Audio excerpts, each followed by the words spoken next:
Dairy products. Whole milk contains at least 3% milk fat. Skim or non-fat milk contains less than 1/10% of milk fat. Buttermilk is thickened, cultured, tangy, non-fat or low-fat milk.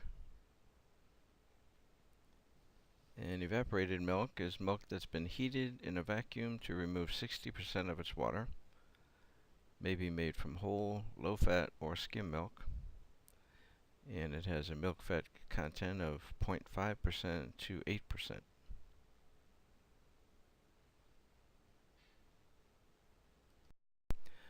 Condensed milk is sweetened evaporated milk. Half and half is equal parts milk and cream. Contains between 10.5% and 18% milk fat. Sour cream is thickened cultured sweet cream. Contains between 16 and 22% milk fat.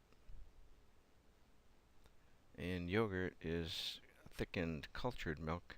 It can be whole, low fat, or non-fat milk, and it's available flavored or plain. Acidophilus milk. Many people, especially African Americans, are allergic to the lactose in milk. They can usually drink acidophilus milk, which contains bacteria that digest the lactose. The culture process used to make acidophilus milk is much like that used to make yogurt, except the acidophilus milk is not allowed to thicken as much as yogurt.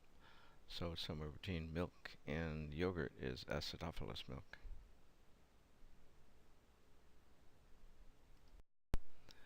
Vitamins are active organic compounds in the sense that they are carbon-based chemicals.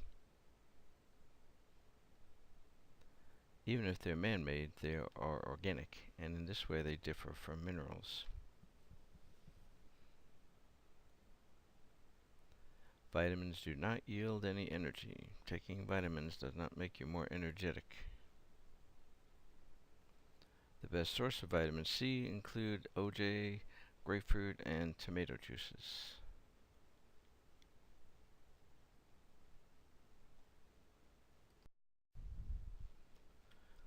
A food service worker has mixed a container of orange juice from its concentrate form and placed the open pitcher in the refrigerator.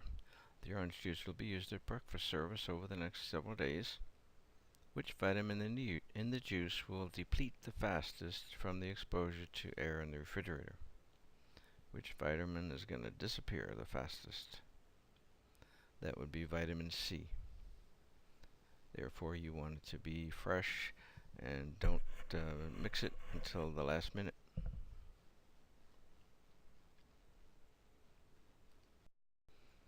Using fresh vegetables quickly will preserve the vitamin content of the foods. Get them home, stir fry them that night. That would be the best way. Buy them fresh, get them home, stir fry them that night, eat them that night. Ideal. Freezing the food right when it's picked is another good way to maximize the vitamin content of our foods. So that old argument about fresh and frozen, the frozen actually quite often is fresher than the fresh because they're freezing it right there. Cooking techniques for vegetables. Boiling and steaming are common cooking methods for many types of vegetables. Steaming in a combi oven will promote the maximum retention of water-soluble vitamins in the vegetables. The amount of water and cooking time should be kept to a minimum in order to preserve the nutrients. Stir-frying and sautéing are both good methods for cooking high-moisture vegetables. Stewing or braising lets the vegetables cook in their own juices.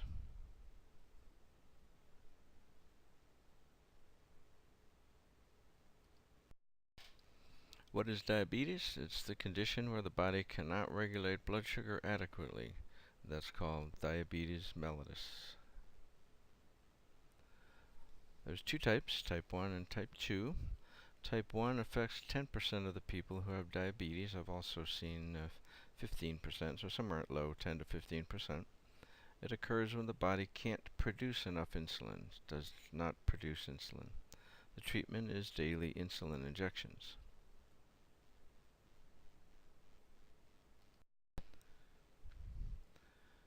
Type 2 diabetes is far more common.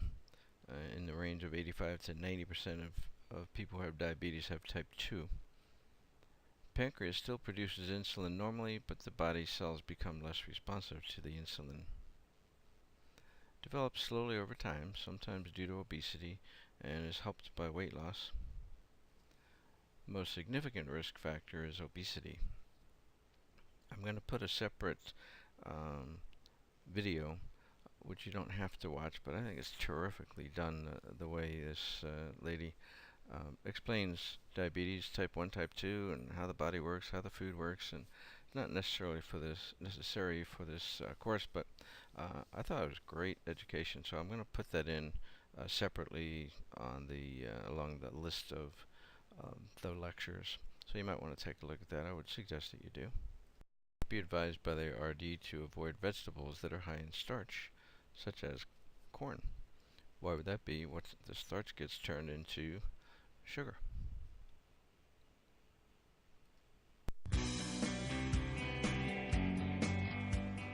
Food is the fuel for the most remarkable machine we know, the human body. It just stands to reason, then, that diet is one of the cornerstones of health and vitality, one of the pillars of disease prevention.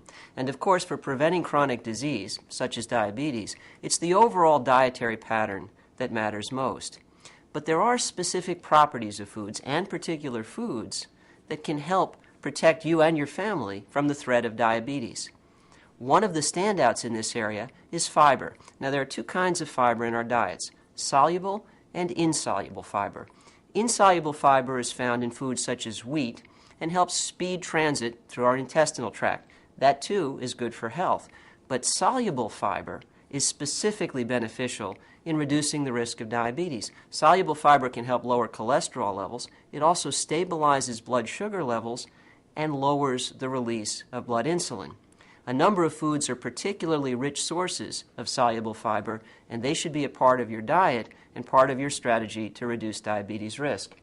Apples, for instance, are rich in pectin. That's a soluble fiber, so it's really true, an apple a day may help keep the diabetes doctor away. Berries are a particularly good source of soluble fiber. They're also very rich in antioxidants. A variety of brightly colored berries is a terrific addition to any diet. Blueberries, raspberries, as well as the blackberries and strawberries shown here. Some grains are a rich source of insoluble fiber. Wheat would top that list, but oats here are a great source of soluble fiber, so oatmeal as breakfast on a cold winter morning is a great part of a defense against diabetes. And here we have lentils. Lentils and beans are a great source of protein and make a good substitute for meat on occasion. But in addition, and unlike meat, they're a rich source of soluble fiber, so making these a part of your diet on a regular basis can help reduce your risk of diabetes. For more tips about diabetes prevention and a wide variety of other health topics, please visit my blog at prevention.com/vitalfinds. I'm Dr. David Katz.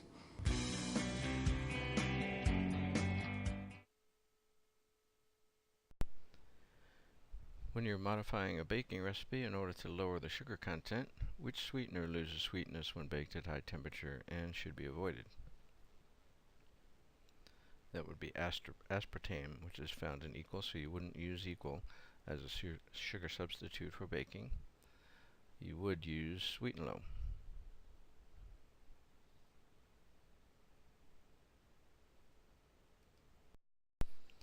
Food allergies, big subject these days. Foods that many people are allergic to include wheat or pasta, eggs, chocolate, shellfish, peanuts, tree nuts, milk. Best way to combat food allergies is to avoid that food on your diet, obviously.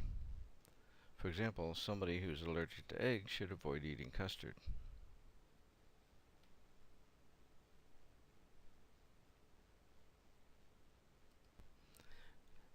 Monosodium glutamate, or MSG, is a big one that a lot of people are allergic to. It's used to enhance the flavor of bouillon cubes, barbecue sauce, salad dressings, beef jerky, seasoning mixes, lots of things would have MSG in them. A lot of Chinese cuisine has MSG in it. So these days you'll find a lot of Chinese restaurants will say we do not have MSG in our food. So a chicken vegetable stir fry might well have MSG in it. If the test asks you which one's likely to have, it'll be something that was a Chinese type dish would be likely to have MSG in it. Because some people have sensitivity to MSG, many restaurants have stopped using MSG, and some make a point to advertise no MSG, and some put a big sign up, we do use MSG. So one way or the other, you just need to let your customers know. And lots of people are allergic to lactose, which is the natural sugar found in milk and ice cream, and is the ingredient people are allergic to. So instead of serving them ice cream, we should serve them a sorbet, also called the sherbet. Sorbet is a frozen dessert made from sweetened water flavored with ice fruit, typically juice or puree, chocolate, wine, and or liquor. Sorbet would be a good dessert for people who are lactose intolerant.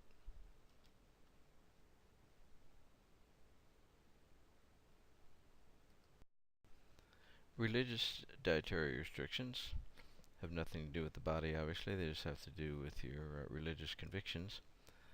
Buddhists are generally vegetarian.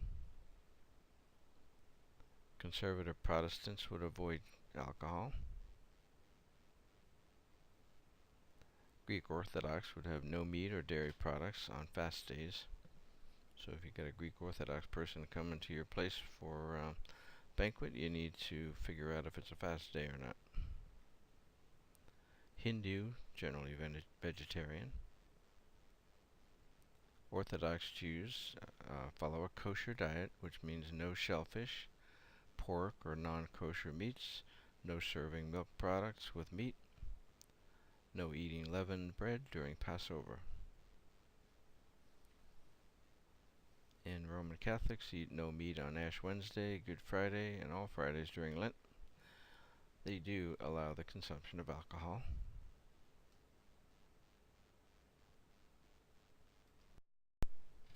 Halal means meats handled according to Islamic law or under Islamic authority. If you're preparing a meal for customers who follow these rules, lard would not be appropriate for sauteing green beans. Why not? Because it comes from hogs, which they don't eat.